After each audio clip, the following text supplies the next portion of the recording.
오늘 우리에게 주시는 하나님의 말씀은 신약 마태복음 27장 11절로 26절입니다. 마태복음 27장 11절로 26절, 저와 여러분들이 한 절씩 교독하시고 26절 말씀 함께 읽겠습니다. 예수께서 총독 앞에 섰음에 총독이 물어 이르되 네가 유대인의 왕이냐? 예수께서 대답하시되 네 말이 옳도다 하시고 대제사장들과 장로들에게 고발을 하되 이에 빌라도가 이르되 그들이 너를 쳐서 얼마나 많은 것으로 증언하는지 듣지 못하느냐 하되 한마디도 대답하지 아니하시니 총독이 크게 놀라더라. 명절이 되면 총독이 무리의 청원대로 죄수 한 사람을 놓아주는 전례가 있더니 그때에 바라바라는 유명한 죄수가 있는데 그들이 모였을 때에 빌라도가 물어 이르되 너희는 내가 누구를 너희에게 놓아주기를 원하느냐? 바라바냐 그리스도라 하는 예수냐 하니 이는 그가 그들의 시기로 예수를 넘겨준 줄 압니다. 총독이 재판석에 앉았을 때에 그의 아내가 사람을 보내어 이르되 저 오른 사람에게 아무 상관도 하지 마옵소서. 오늘 꿈에 내가 그 사람으로 인하여 애를 많이 태웠나이다 하더라. 대제사장들과 장로들이 무리를 공하여 바라바를 달라 하되 하고 예수를 죽이자 하더니 총독이 대답하여 이르되 둘 중에 누구를 너희에게 놓아주기를 원하느냐? 이르되 바라바로 소이다. 바라바가 이르되 그러면 그리스도라 하는 예수를 내가 어떻게 하랴? 그들이 다 이르되 십자가에 못 박혀야 하겠나이다. 빌라도가 이르되 어찌미냐? 무슨 악한 일을 하였느냐? 그들이 더욱 소리질러 이르되 십자가에 못 박혀야 하겠나이다 하는지라. 빌라도가 아무 성과도 없이 도리어 밀란이 나려는 것을 보고 물을 가져다가 무리 앞에서 손을 씻으며 이르되 이 사람의 피에 대하여 나를 무죄하니 너희가 답하라. 백성이 다 대답하여 이르되 그 피를 우리와 우리 자손에게 돌릴지어다 하거늘 이에 바라바는 그들에게 놓아주고 예수를 채찍질하고 십자가에 못 박히게 넘겨주니라. 아멘. 오늘은 시 한 편 읽어드리면서 시작하겠습니다.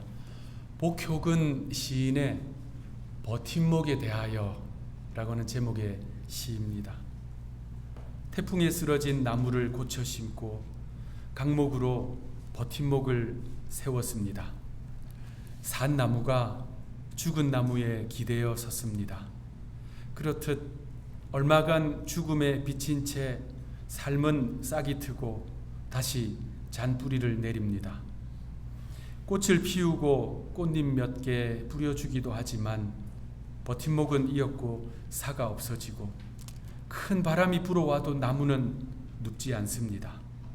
이제는 사라진 것이 나무를 버티고 있기 때문입니다.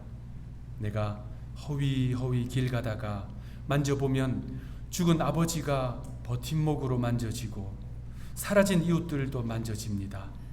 언젠가 누군가의 버팀목이 되기 위하여 나는 싹 틔우고 꽃 피우며 살아가는지도 모릅니다. 버팀목, 우리 인간사에도 버팀목이 있습니다. 아버지입니다. 아버지는 우리의 버팀목입니다. 우리는 아버지에 기대어서 인생을 살아가면서 경험하는 태풍 같은 바람을 견디어냅니다. 그러면서 나의 뿌리를 내리고 싹을 틔우고 꽃을 피우고 열매를 맺습니다. 세월이 흘러서 이제는 그 버팀목 없어도 살아갈 수 있다 싶다가도 세상살이 중에 고단하고 힘들면 그 버팀목 아버지가 생각나고 그리운 것이 우리의 인생살이입니다. 아버지는 그렇게 버팀목 같은 존재이지요. 분당 우리 교회 이찬수 목사님의 저서 감사라고 하는 책에는 이런 에피소드가 나옵니다. 한 목사님이 이른 새벽에 그 교회 교인 장례식을 집례하기 위해서 차를 몰고 서울 한강 원효대교를 운전하면서 지나가고 있었습니다. 대교를 딱 들어섰는데 깜짝 놀랐대요. 그 캄캄한 새벽에 웬 시커먼 물체가 그 다리 위로 쭉 가고 있는 거예요. 얼마나 놀랐겠습니까?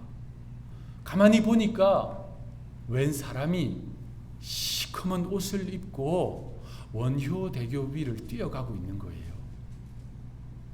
그것도 인도로 뛰어가고 있는 게 아니라 차도로 막 뛰어가고 있는 겁니다. 그 새벽에 시커먼 옷을 입고 잘 안 보이잖아요. 얼마나 위험해요. 그래서 목사님이 운전해 가면서 저 정신 나간 사람을 봤나? 저 미친 사람을 봤나? 도대체 위험하게 왜 저러는 거야? 하면서 쑥 지나가면서 옆으로 쭉 보니까 아무래도 아는 사람 같은 거예요. 그래서 지나가고 나서 룸밀러로 딱 보니까 자기 교회에서 동역하는 후배 목사님인 거예요. 그래서 이 목사님이요, 그 원효대교 갓길에 비상깜빡이를 켜고 차를 세웠습니다. 그리고 그 목사님을 불러서 차에 태웠어요. 그러면서 야단을 쳤어요. 목사님, 도대체 이 새벽에 위험하게 뭐 하는 것입니까? 그런데 그 목사님, 후배 목사님의 대답이 기가 막힙니다. 그 후배 목사님에게는 2살 난 아들이 있는데 간암 판정을 받았어요. 그 어린 애가요. 그래서 그 2살 난 아들 살리기 위해서 빨리 간 이식을 해야 되는데 이 아빠가 병원에서 검사를 해보니까 안타깝게도 지방간 수치가 너무 높은 거예요. 이 지방간 수치를 빨리 내려야 간 이식을 해주고 이 아기를 살릴 수 있는데 아버지의 마음이 너무나도 애타는 거예요. 그래서 결심을 했답니다. 신방이든 뭐든 이제는 무조건 뛰겠다.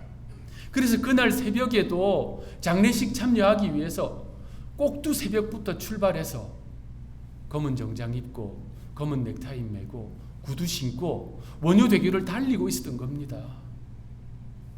그 글을 읽는데 눈물이 나더라고요. 그 아들 살려내고자 하는 아버지의 그 마음이 얼마나 애탔으면, 얼마나 간절했으면 그랬을까. 그 대목을 읽고 나서 기도했습니다. 아직도 그 아이가 혹시 치료되고 있으면, 치료 과정 중에 있으면 하나님 좀 살려주십시오.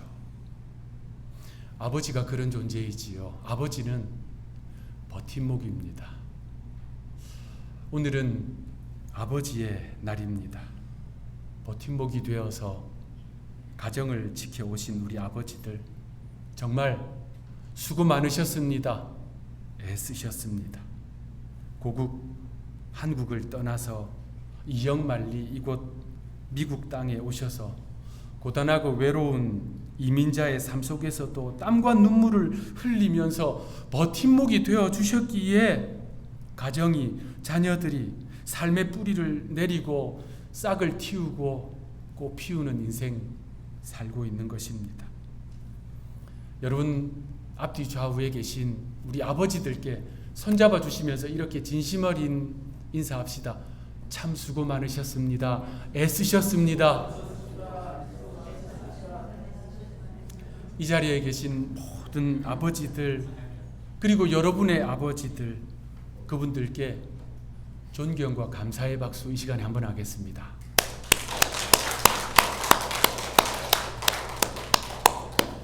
누군가의 버팀목이 되어주는 인생, 한 가정의 버팀목이 되어주는 삶, 그 삶도 이렇게 고귀하고 가치로운데 온 인류의 버팀목이 되어준다면 그 삶은 얼마나 위대한 삶이겠습니까? 여러분, 우리 예수님은 저와 여러분의 버팀목이십니다.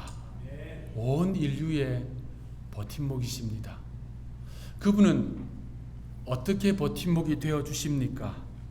주님은 우는 자의 위로가 되어주시고 없는 자의 풍성이 되어주시며 천한 자의 높음과 잡힌 자의 노임이 되어주십니다. 약한 자의 강함과 눈먼 자의 빛이 되어주시고 병든 자의 고침이 되어주십니다. 추한 자의 정함과 죽을 자의 생명이 되어주시고 죄인들의 중보와 멸망자의 구원이 되어주십니다.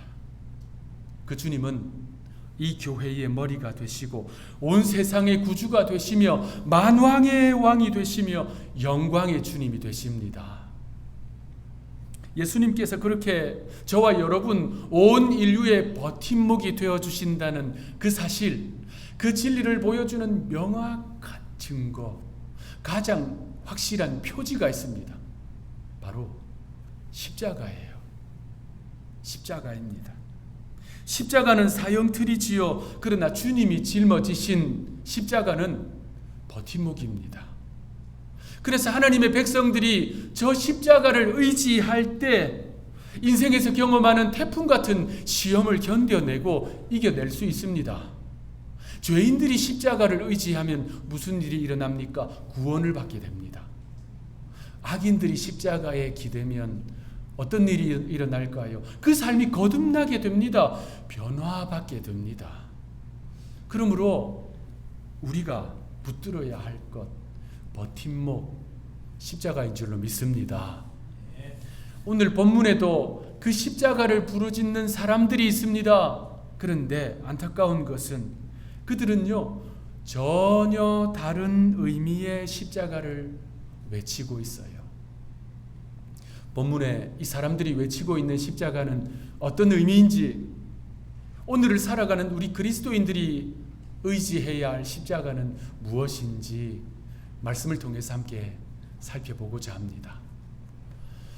금요일 이른 새벽 아직 동이 터오르기 전에 예수님은 유대 사내들인 공회에 의해서 사형 언도를 받으셨습니다. 그들의 다음 계획, 다음 단계는 로마로부터 파견되어 부임된 총독 빌라도를 잘 설득해서 로마의 사형 집행관들로 하여금 저 예수라고 하는 존재를 처형시키는 것이었습니다. 그래서 그들은요, 결박되신 사형수 예수님을 이끌고 총독이 머물고 있는 안토니아 요새로 갔습니다.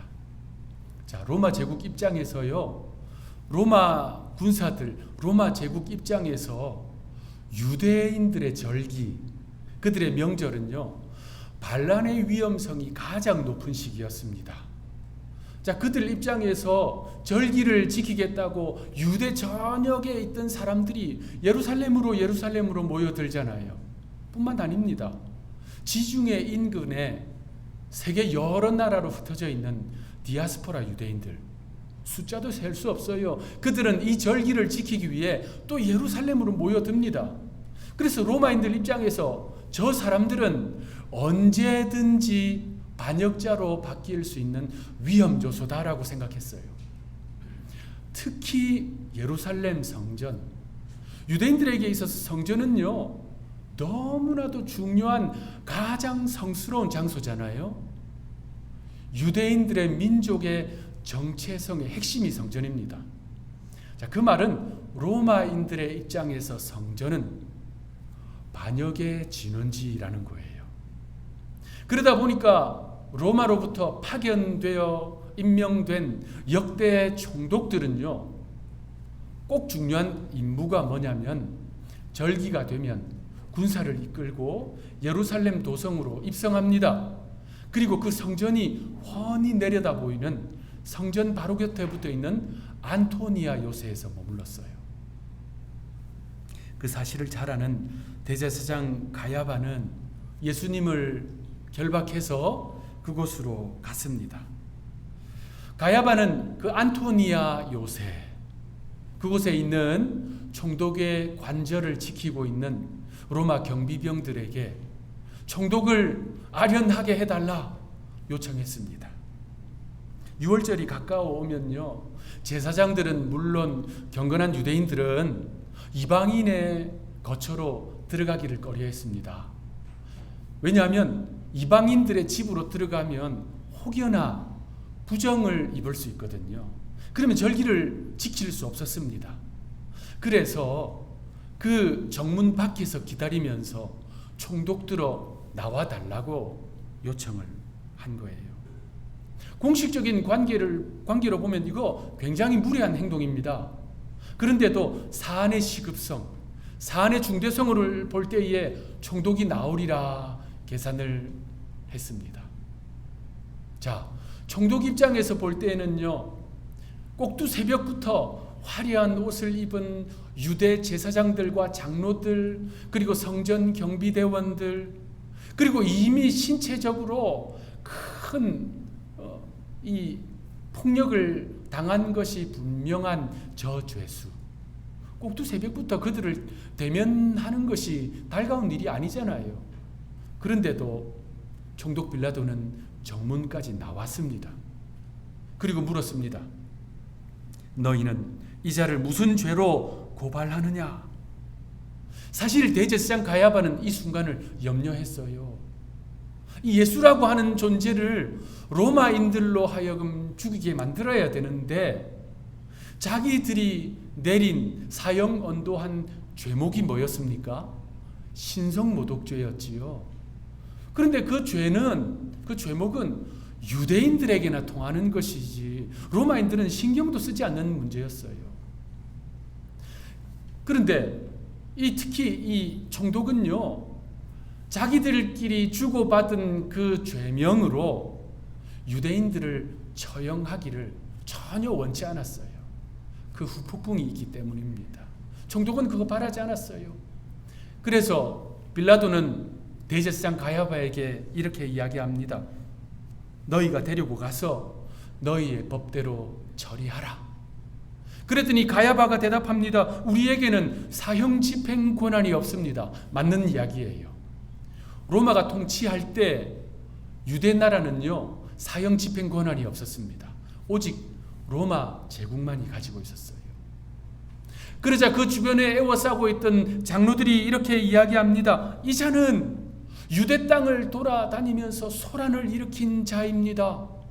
갈릴리에서부터 출발해서 이곳 예루살렘까지 오고야 말았습니다. 장로들의 이야기를 들은 총독은요, 묘안이 떠올랐습니다. 갈릴리는 총독 빌라도의 권할, 그가 통치하는 지역이 아니었어요. 갈릴리는 대대로부터 헤롯 가문이 통치하던 지역이었어요. 오늘 본문 이 시대에는 헤롯 안티파스가 통치하고 있었습니다.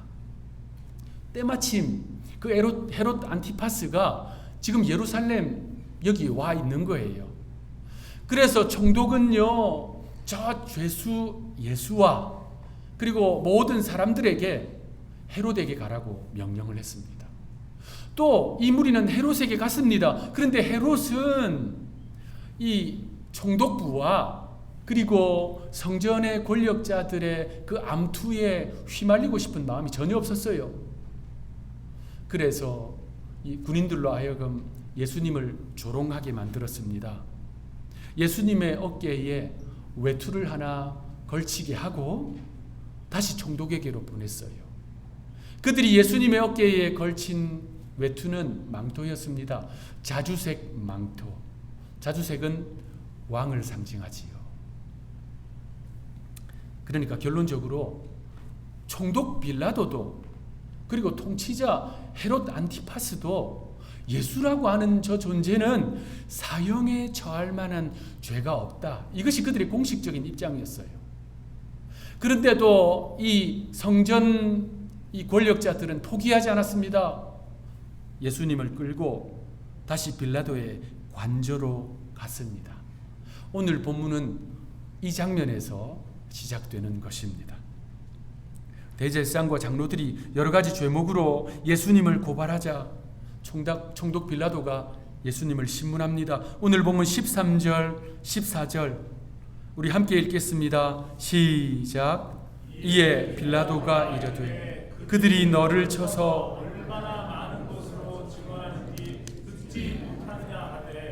한마디도 대답하지 아니하시니 총독이 크게 놀라웠더라.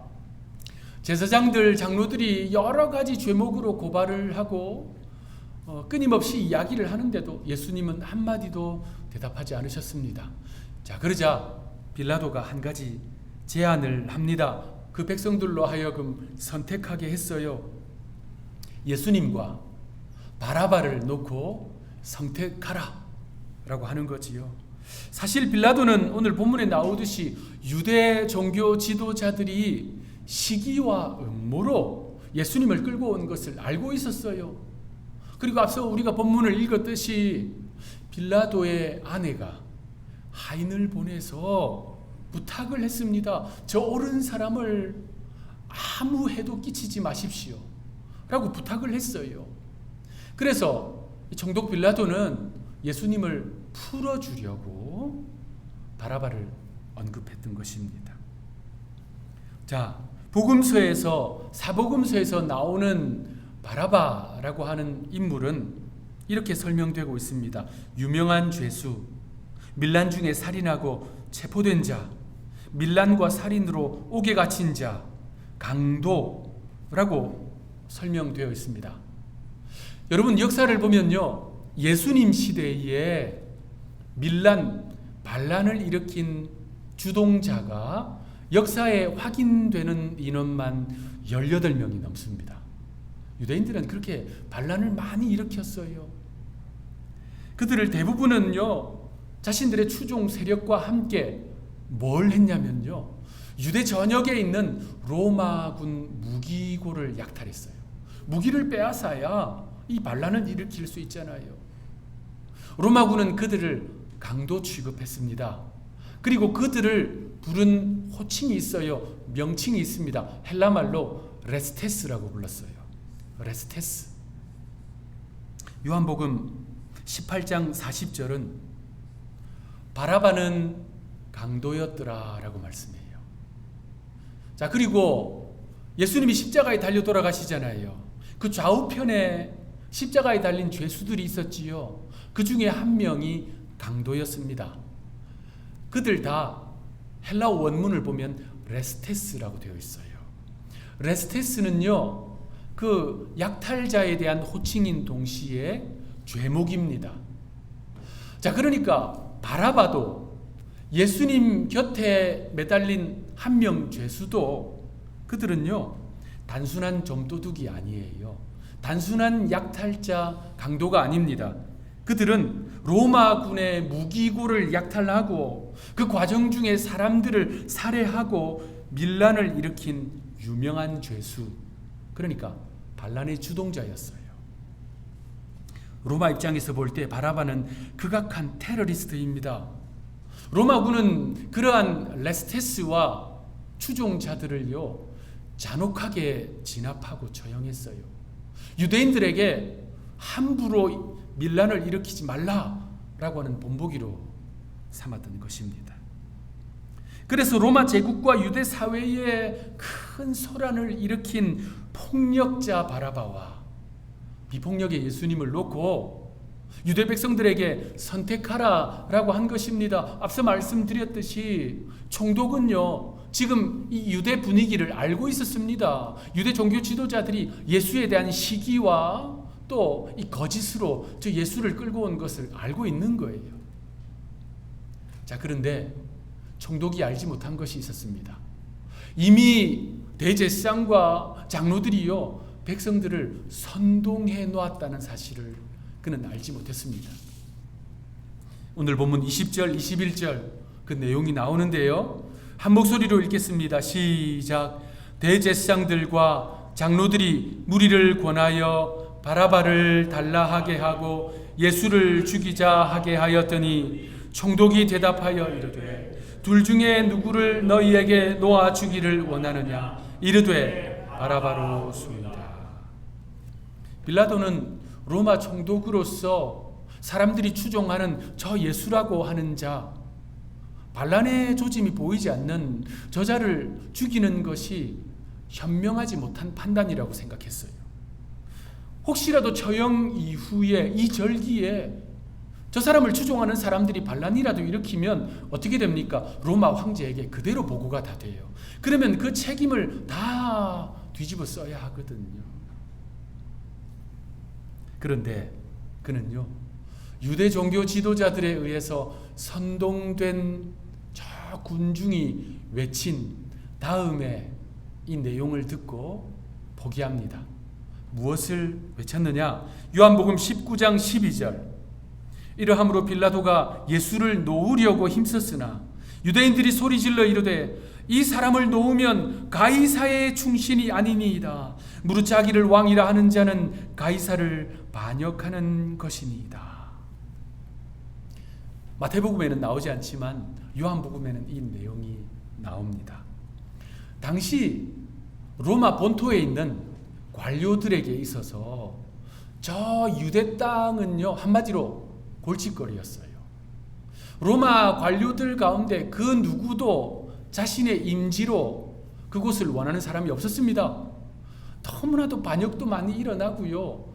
저 종교가 너무나도 특별한 거예요. 흡수가 되지 않는 겁니다. 그래서 아무도 가고 싶지 않았어요. 그런데 빌라도는 황제에 의해서 파견되어서 지금 부임했잖아요. 자, 무엇보다도 이 시대에 빌라도는요, 정치적으로 아주 어려운 상황이었습니다. 로마 역사를 보면요, 로마 본토에 황제 곁에서 빌라도의 뒤를 봐주는 인물이 있었어요. 빌라도의 뒷배가 있었어요. 고위 관료였습니다. 황제의 수석 부관이었던 세자누스라고 하는 인물이었어요. 그가 황제 곁에서 빌라도에 대해서 좋은 이야기 해주고 빌라도에 대해서 추천하고 이랬던 인물입니다. 그런데 오늘 본문 이 시대에 얼마 전에 무슨 일이 일어났냐면요, 황제가 반역의 혐의로 세자누스를 체포해서 처형해버렸어요. 뿐만 아니라 세자누스의 측근들까지 다 잡아들여서 처형해버렸습니다. 자, 그러면 지금 빌라도의 위치가 어떤 거예요? 살얼음판 위에요. 아주 불안한 상황입니다. 그러한 빌라도에게 지금 가이사의 충신이 아니니이다, 가이사에게 반역을 하는 것입니다 라고 하는 외침보다 더 무서운 말이 없는 거예요. 결국 빌라도는 예수님을 십자가에 내놓은 것입니다. 유대 종교 지도자들에게 의해 선동된 그들은 힘주어 외쳤습니다. 그를 십자가에 못 박으소서. 그 피는 우리 자손들에게 돌릴지어다.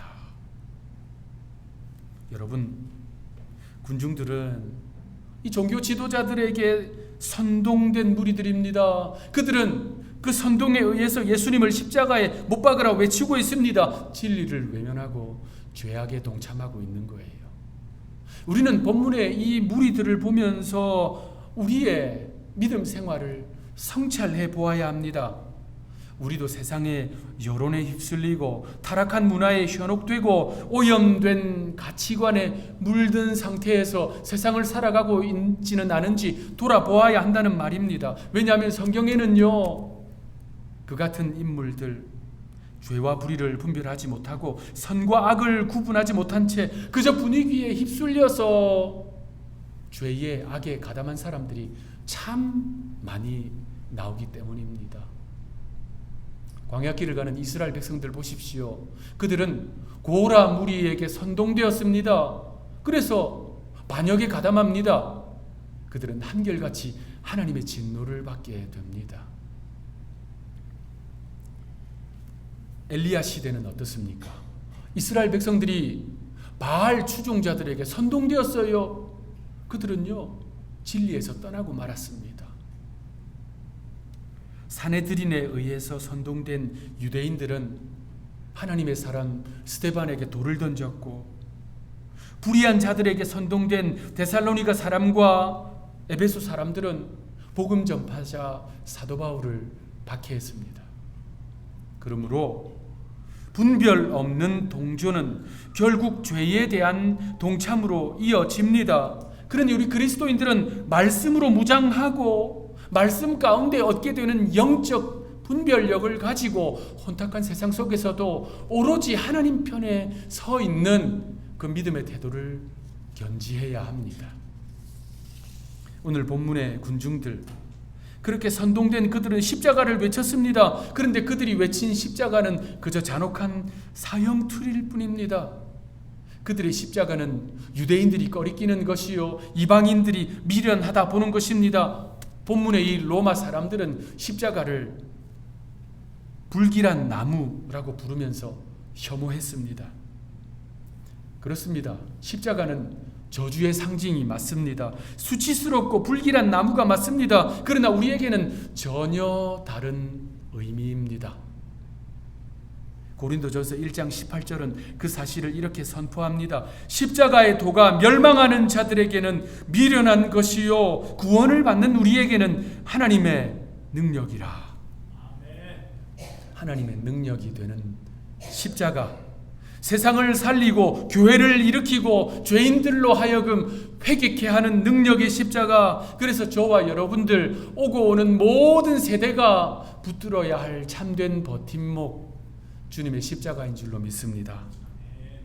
그러므로 사랑하는 하늘의 성도 여러분, 십자가를 의지합시다. 십자가를 바라보고 붙들어야 합니다. 세상 속에서도 흔들리지 않는 진리, 어둠 속에서도 빛을 비추는 소망의 상징, 우리가 절망 중에 있을 때에도 끝내 포기하지 않도록 하는 은혜의 버팀목, 그 십자가 붙들고 그 십자가 의지해서 오늘도 내일도 믿음으로 이기는 주의 백성들 되시기를 구주 예수님의 이름으로 축원합니다. 기도하겠습니다. 하나님, 우리가 이 땅에 태어나고 성장할 때 우리에게 든든한 버팀목 아버지를 주셔서 감사합니다. 우리 교회 아버지들, 그리고 우리 성도들의 아버지들 모두 강건하게 하옵소서, 평안하게 하옵소서, 자녀 손들로부터 사랑받고 효도받고 기쁨과 행복이 넘치는 노년 보내게 하옵소서. 천성을 향한 흔들리지 않는 굳건한 믿음도 주옵소서.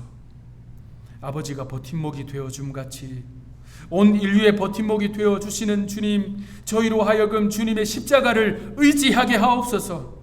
고난 중에도 십자가 붙들고 절망 중에도 십자가 붙들어서 소망 잃지 않게 하옵소서. 혼미한 세상, 혼탁하고 타락한 세속 문화 속에서도 십자가의 진리와 사랑을 의지하여 오늘도 내일도 이기게 하옵소서. 구주가 되시는 예수님의 이름으로 간절히 기도하옵나이다.